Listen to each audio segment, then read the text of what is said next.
wow. Good boy, you know, Razana, good boy.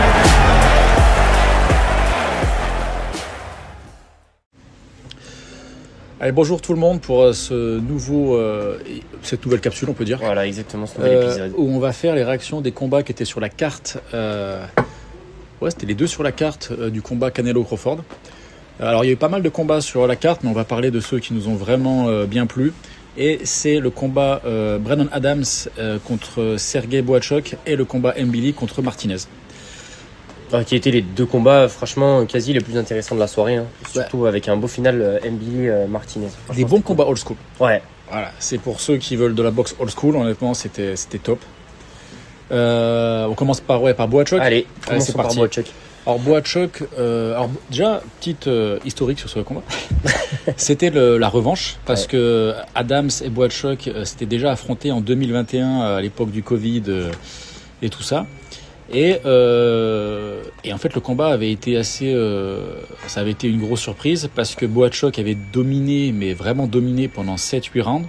Et je crois qu'au 8e round, alors que Brandon Adams, il était coincé dans un coin en train de se faire défoncer par Bohachuk, il a balancé un crochet du gauche qui a touché Bohachuk à la tempe. Et Bohachuk, ça l'a pas mis KO en un coup, mais ça l'a vraiment sonné. Il est allé au tapis. Il a été compté, il s'est relevé, et si ma mémoire est bonne, après Adams l'a fini quoi. Alors soit fini arrêt de l'arbitre, soit un KO, je me souviens plus trop.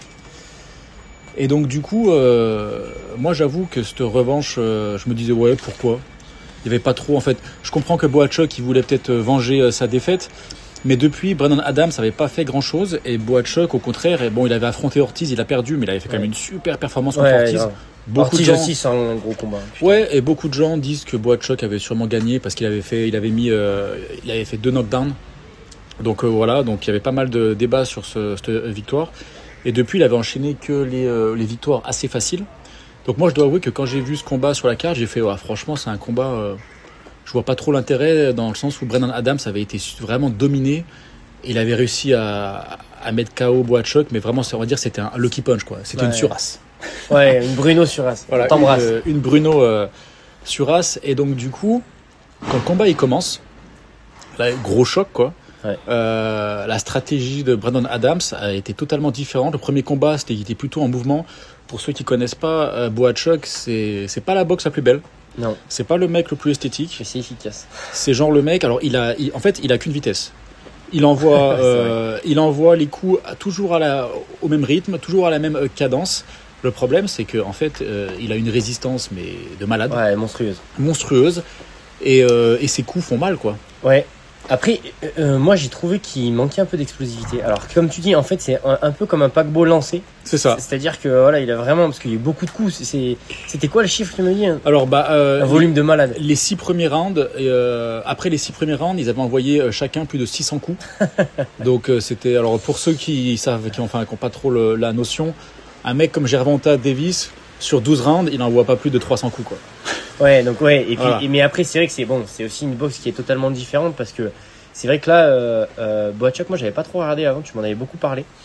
Mais vu son allonge et son style de boxe, je pensais qu'il aurait, il aurait pas tenté ce type de stratégie contre Adams. Il est resté pas mal au corps à corps au final. Ouais. Ça a tenté de vachement mettre des uppercuts et ça a été en sa défaveur, je trouve. C'est ça, en fait. Un mec comme Bohachuk, il essaye toujours d'avancer en balançant ses coups. Et c'est vrai qu'il y a vraiment, comme tu dis, il n'est pas forcément explosif. Non. Il est toujours à peu près sur le même rythme, quoi. Il est capable de, en fait, il est lancé et il enchaîne les frappes. Il enchaîne. Et Adams, du coup, dans le premier combat, sa stratégie c'était plutôt de faire beaucoup de déplacements, jab. Mais un peu comme contre justement Charlot là, dont je te parlais. Ouais. En fait, il était pas mal. Il essayait de faire beaucoup de beaucoup de mouvements. Ouais. Tu sais, des grosses rotations, mais je trouve que quand t'as un corps qui est très trapu comme le sien, il est masto quoi. Ouais, je trouve que c'est pas forcément la super idée quoi. Et du coup là, je pense qu'ils ont fait les bons ajustements. Ouais. Avec son coach. Et en gros, la stratégie c'était, j'ai écouté un podcast justement où il y avait son coach qui parle et il dit la stratégie c'était de faire du Beterbiev. Ok. Voilà, c'était en gros, c'est stratégie totalement inverse de ce qu'il a l'habitude de faire. Et dès le premier round, en fait, c'était du corps à corps. Ouais. Alors moi, s'il y a un style que j'aime bien, c'est le corps à corps. Je sais qu'un de mes combats préférés, c'était J-Rock, donc je crois que c'est Williams, contre Heard. Bon, c'était il y a 5-6 ans, je crois. Où vraiment, c'est un des combats au corps à corps qui est un des plus beaux.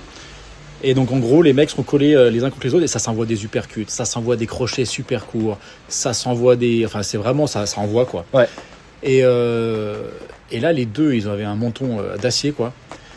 Et il y avait aussi une stratégie de Adams qui a payé, je pense, même si ça s'est pas trop vu, mais parce que Boachuk, il est résistant et il a vraiment une bonne poker face, quoi. Les coups au corps, il a envoyé au corps. Ouais, sur les crochets, comme un salaud. Il a été violent. Il y a des ralentis où tu te dis, mais comment Boachuk il fait pour pas plier, quoi. Bah, c'est vrai que, mais je pense qu'en fait c'est peut-être aussi du coup le point faible parce que c'est sur lequel il a créé sa technique, c'est d'essayer de faire le rouleau compresseur. Mais tu vois typiquement, on parle souvent des poids, des différences de taille, d'épaisseur, de gabarit. Et moi ce que j'ai pas compris chez Boachuk, c'est pourquoi il a pas plus utilisé, tu vois, ses directs et ses déplacements. Parce que tu vois typiquement c'est ce que Charlo avait fait contre Adams et ça a vraiment payé, quoi. C'est-à-dire que sur les 12 rounds, Adams il fait très peu de choses parce qu'à chaque fois il est bloqué par le direct avant de Charlo. Et là typiquement tu vois Boachuk qui en plus je pense a une bonne allonge, il arrive à aller chercher quand même assez loin. Bon, j'ai regardé, il y a que 2 cm d'écart, donc c'est pas non plus la fin du monde, mais il arrive à mettre des jabs assez allongés. J'ai pas compris pourquoi il cherchait toujours à aller au corps à corps ou tu sais dans la middle distance, quoi. Ouais, parce que je pense que c'est son style. Ouais. Boachuk, c'est vraiment le mec, il a qu'un style. C'est pas le genre de mec, il a un plan A, plan B, plan C, quoi. Et je pense qu'il est incapable, et c'est bizarre parce que c'est un Ukrainien, donc du coup, oui, on a un peu le paradoxe. C'est ça, on a un peu l'école ukrainienne en tête, les Lomachenko, les Usyk, qui sont capables de justement switcher entre être, on va dire, très bon au corps à corps, mais aussi avoir un jeu de jambes qui peut leur permettre de se déplacer. Et là, le déplacement, ouais, franchement, c'était beaucoup de ligne droite en fait. Boachuk, pas du tout, hein. Ouais. Attends, un petit camion qui passe. Voilà. Mais tu vois, ce que je comprends pas d'autant plus, c'est que en ayant affronté Virgil Ortiz, qui pour moi, c'est un peu le roi dans ça, tu vois, dans le corps à corps et la mid-distance, j'ai pas compris pourquoi il n'y avait pas eu un réajustement justement sur sa manière de boxer. Et ben, pourquoi il a pas plus bougé, quoi. Moi, je pense que, parce que pareil, j'ai écouté un podcast avec l'entraîneur de Boachuk, qui est aussi l'entraîneur de Bivol. En tout cas, enfin, je me souviens plus de son nom. C'est pas l'entraîneur de Bivol, mais ils sont à peu près tous dans le même, on va dire, dans le même endroit en Californie. Je m'en souviens plus son nom. Enfin, eux, ils n'ont pas fait d'ajustement parce que de leur point de vue, Boachuk a gagné contre Ortiz. Voilà. Et après, Boachuk, il a fait 2-3 autres combats, il a gagné. Et pour eux, en fait, la victoire d'Ortiz, c'était un vol, quoi. Donc du coup, pour eux, ils se sont dit, on va rien changer. C'est vrai que contre Ortiz, Boachuk a été quand même super solide. Oui. Et je pense aussi que Boachuk, c'est son style, quoi. On peut pas transformer un mec comme ça. Et je pense aussi qu'il pensait que Adams allait boxer exactement comme au premier combat. Et vu que le premier combat, Boachuk avait quand même dominé 8 rounds, je pense que dans leur esprit, c'était genre, on va faire la même chose. Sauf que cette fois, tu le mets KO, toi, c'est pas lui qui va te mettre KO. Et ils n'avaient pas du tout anticipé que le Adams allait arriver avec on va dire, une stratégie complètement différente, quoi. Ouais, mais c'est vrai que tu vois, quand tu regardes rien que physiquement, quand tu vois un mec comme Adams, un mec comme Boachuk, tu vois qu'Adams, quand il serre les coudes, franchement, c'est très compliqué d'aller la faire passer. Ouais. Alors Boachuk, il s'est envoyé pour mettre des uppercuts qui passaient pas tout le temps. Ouais, mais quand il passait, il faisait mal. Mais Adams aussi, il a une mais si tu veux, le problème, c'est que je trouve qu'au ratio de ses coups qui passaient, Adams, il en mettait 2 ou 3, tu vois. Ouais. En fait, il y avait un plus gros ratio pour Adams. Il touchait plus. Ouais. Et ses coups, tu sentais qu'ils étaient quand même plus compacts. Ouais. Parce que je pense qu'il y a un lien aussi avec, tu sais, cette vitesse de croisière dont on parle là au début du podcast par rapport à son style de boxe. À un moment donné, si t'es pas assez explosif, tu peux pas rester au corps à corps. Le corps à corps, et c'est pour ça je pense que Ortiz aussi a gagné sur le combat, c'est parce qu'en fait visuellement en plus l'explosivité ça marque des points, tu frappes plus fort, tu fais plus mal. Là Boachuk, c'est vrai que quand tu le vois au corps à corps, alors tu vois son uppercut il fait mal parce qu'il a une très bonne technique, mais tu sens que c'est pas foncièrement musculaire. Alors qu'un mec comme Adams, lui c'est peut-être un peu l'inverse, il y a moins de technique mais c'est très musclé, c'est très puissant, tu vois. C'est vrai. Et honnêtement, en termes de technique, Boachuk, je trouve que, alors ouais, il aime bien la mi et la mi-distance. La mi-distance et aller au corps à corps. Mais je trouve que techniquement, il bouge pas trop sa tête. Non. Il s'en prend beaucoup. Ouais. Contre Ortiz, il s'en était pris vraiment énormément. Donc du coup, c'est le genre de mec. Franchement, je vais être honnête, je vois pas Boachuk faire encore 3 combats Non. où il s'en prend autant, quoi. Quand tu vois ce qu'il s'est pris contre Ortiz, là, ce qu'il s'est pris, tu dis, le mec à 35 ans, son cerveau, il sera Ravagé. voilà. Donc, du coup, je l'aime bien, mais si je serais son coach, je dirais, mec, tu peux pas encore faire 12 rounds en t'en Non, mais prenant c'est sûr. autant, quoi. C'est sûr. Alors que Adams, il faut avouer que je trouve qu'il avait. Enfin, ce qui est bizarre parce que c'était pas son style. Normalement, quand les gens changent de style, ils sont pas aussi bons, quoi. Et Adams, il faisait plein de trucs super sympas en termes de défense, tir retrait de tête, pam. Après, il plongeait pour éviter. Et Adams, j'ai trouvé que c'était vraiment une performance de malade qu'il a sorti. Je sais pas ce que, mais en tout cas, comme tu dis, il avait été battu par Charlo. Donc du coup, moi, je dois avouer qu'il était un peu passé sous mes radars. Après, moi, tu vois, en lien avec ça, des fois, je me demande si un boxeur peut pas faire une belle performance parce que le style du boxeur d'en face va vraiment dans le sens, tu vois, de lui qui gagne. Je m'explique. Typiquement, tu vois, contre Charlo, il s'est fait bousiller, Adams. Et tu vois, on a vu qu'il manquait beaucoup de technique. Je te dis, quand il faisait ses retraits de buste, tu sentais que c'était très, très raide, qu'il perdait beaucoup plus de temps que ce que ça devait lui en faire gagner. Là, typiquement, contre Boachuk, ça marche parce que pour moi, Boachuk n'a pas la bonne stratégie ou la bonne technique par rapport à lui. Je suis pas sûr que sur le long terme, il ait assez de technique pour pouvoir aller taper les meilleurs de la catégorie, tu vois. Et sachant qu'il est plutôt jeune non plus, je crois. 36 ans. Ouais, 36 ans. Ouais. Et c'est ça qui est étonnant, c'est qu'à 36 ans, il a réussi à s'adapter à une autre stratégie et à l'amener vraiment de manière solide sur 12 rounds. Moi, je dois t'avouer que à la fin du combat, j'avais qu'une envie. Je me suis dit, Adams, Ortiz Junior. Ouais. Alors là, intéressant. Ça serait intéressant parce que Adams, pareil, il m'a quand même impressionné, un bœuf, quoi. Ouais. Alors il était très, très que solide. Ortiz contre Boachuk, il semblait de la même carrure que Boachuk, voire un tout petit peu plus petit.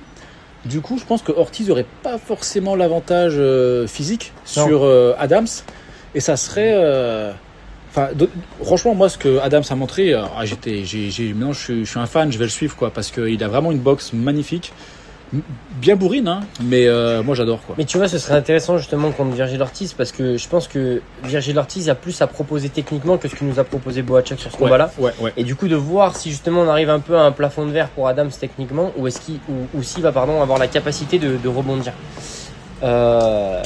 Et puis il me semble, si je dis pas de bêtises, qu'il avait perdu un combat juste avant ce combat contre Boachuk, là, Adams. Contre un grec. Alors je sais plus Je crois contre que qui, c'était ça. mais étonnamment, ouais. Et c'est vrai qu'il n'avait pas montré foncièrement grand chose non plus. Donc, est-ce que ce combat va le relancer? Je pense que Boachuk, lui, justement, il cherchait ce combat pour se relancer. Je pense que là, on arrive sur la pente descendante.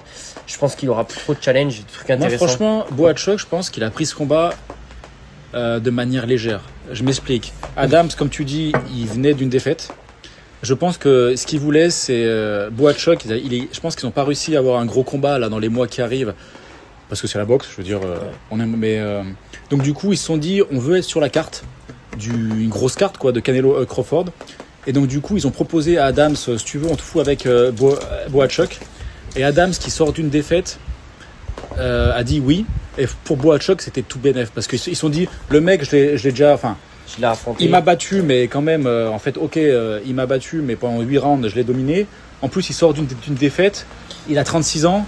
Je pense que, alors je sais pas si Boachuk l'a pris à la légère, je pense pas, parce que ça fait partie je pense pas que ça soit dans sa mentalité. Dans sa mentalité. Mais je pense quand même qu'il y allait en disant, ça va, je sors de Ortiz et tout ça. Je pense que en 5-6 rounds, cette fois, je le finis, quoi. Et je pense que Boachuk, après 4-5 rounds, il a dû se dire ça va être long. Ça va être long. Mais parce que les coups au corps qui s'est pris, encore une fois je dis ça, mais c'est vrai que ça. C'est là où tu vois aussi la différence avec le haut niveau, c'est-à-dire qu'en fait à un moment donné, avec ce que Boachuk fait, si t'es pas à haut niveau, tu perds. Je veux dire, quand même t'es physique et tout. Ouais.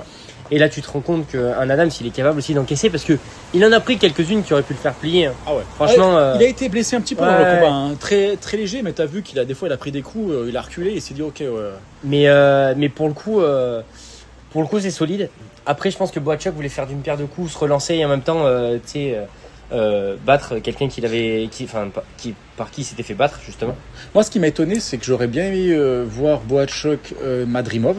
Ce qui était un peu logique en fait, genre les deux perdants contre Ortiz. Et ça aurait été Ouais, mais je pense que Boachuk, une bonne manière de se relancer. Au niveau visibilité, regarde, là déjà il lui donne un combat de 10 rounds et ils le mettent sur la carte prélim.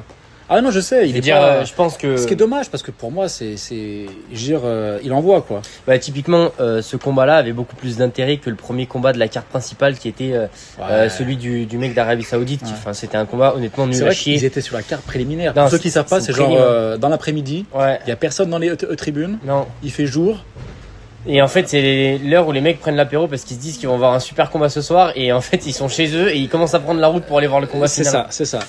Donc ouais, non, c'était triste, quoi. Mais c'était triste, mais c'est la preuve que là, dans la boxe, il y a quand même des choses qui vont pas. Parce que pour moi, c'était un combat, même en termes tu vois, c'est ça qui est dur dans la boxe, en termes de niveau. T'as des mecs qui regardent ce combat-là sur la carte prélim, ils se disent, ouais, ok, c'est des mecs qui sont pas très bons. Quand tu vois le combat, et après tu vois le combat de Canelo Crawford, en termes de technique, en termes de boxe, En termes de poser des questions. en termes de cœur, Ouais. tu te dis, franchement, moi je regarde Boachuk, Adams, mais Ah, je suis assez d'accord. enfin, voilà. Et puis ça a aussi plus de logique, même si c'était même si le combat en lui-même était pas forcément logique, le combat de Canelo Crawford l'était encore moins. Donc au final, C'est ça, en plus. Donc, très beau combat. Alors, il y a Ortiz qui va affronter Lubin dans quelques mois. Je sais pas du tout ce que c'est ses plans. Je sais que dans le podcast du coach de Adams, ils espèrent affronter un Ortiz. Ça serait beau. je sais pas si t'as vu, juste petite parenthèse, Boachuk il est sous alors c'est pas avertissement mais juste là pendant encore un mois. Ça, c'est normal. Ok. Après chaque C'est combat, les tests. Non. Ah ouais, et après chaque combat, ils ont au moins 2-3 mois Ok. où ils ont pas. C'est pour ça que c'est pas encore validé sur C'est ça. BoxRec. Mais sur BoxRec, ils disent ouais. Très bien. Ouais. Ok. Après chaque combat, ils ont une période où ils doivent se reposer, ils peuvent pas rentrer sur le ring. Voilà. Ok. Si tu mets un mec KO en un round et t'as pas été touché, tu as pas, quoi. Mais quand tu passes 12 rounds à te prendre des lions dans la gueule, Ouais. Ok. Très bien. donc du coup, ouais, j'espère que j'espère que Adams à 36 ans, C'est du direct. j'espère qu'Adams à 36 ans, il va quand même avoir une bonne entre guillemets fin de carrière contre voilà quoi des bons gars. Et Boachuk à partir de là, franchement, comme tu dis, c'est pas un gros nom malgré tout ce qu'il a Non. fait. Malheureusement, ça je va sais être pas dur, si hein. c'est lui ou si c'est la vie qui a fait qu'il a jamais en fait eu l'occasion de briller. Et malheureusement, il l'avait contre Virgil Ortiz, mais Virgil Ortiz c'est trop fort. Pour moi, c'est trop fort. Franchement, c'est top du top. Virgil Ortiz c'est trop fort. Mais ouais, je pense que ça va être compliqué Pour Boachuk, Pour Boachuk. je pense que ça va être une fin de carrière un peu en dents de scie. Je vois pas. Peut-être qu'ils vont faire encore un troisième combat, c'est possible. Franchement, ça aurait pas bien de sens. Ça aurait pas bien de sens. Même mais pour Adams, parce que si maintenant il veut passer un palier, ça sert à rien c'est de ça. combattre contre Mais pour Boachuk, là, je vois pas ce qu'ils peuvent faire. Donc ouais, Boachuk, c'est un peu triste parce qu'il était quand même monté assez haut et là, la défaite dure La pour lui. défaite fait mal, ouais. Ouais, Grave. ouais, carrément. Bah, je pense qu'on a fait le tour. Je pense qu'on Bon. on en a dit beaucoup plus que je pensais sur Ouais, moi ce aussi. combat. Ouais. C'est pour ça que je pense qu'on peut faire une autre capsule pour le combat de... De Mbili. Ouais, grave, c'est un grave. plaisir. Allez. Bon les gars, en tout cas, branchez-vous sur ce combat-là. Il Ouais. était super intéressant, super cool. Ça dure 10 rounds. Un combat très intéressant. Et techniquement, c'était sympa, ça envoyait du bois. Non, mais moi, techniquement, je suis fan, honnêtement. Et puis la technique au corps à corps, souvent, elle est moins mise en avant parce que on est plus concentré sur les gros coups que les mecs se prennent. Et c'est vrai que quand on n'est pas trop connaisseur, on voit pas trop les petits mouvements de coude, les petits mouvements d'épaule pour protéger, les petits mouvements de tête. Le corps à corps, c'est très très technique. Ouais, exact, c'est clair. Regardez Très, très technique. des vidéos justement sur YouTube qui expliquent le style de genre Roberto Duran et tout ça. Les mecs qui sont bons en corps à corps. T'as l'impression que c'est des gros bourrins. Et en fait, quand tu regardes au ralenti avec des mecs qui expliquent, c'est plein de petites gestuelles qui font Les que détails, on arrive à empêcher le mec de mettre son bras, blablabla. Et c'est de la boxe de très très bonne qualité, quoi.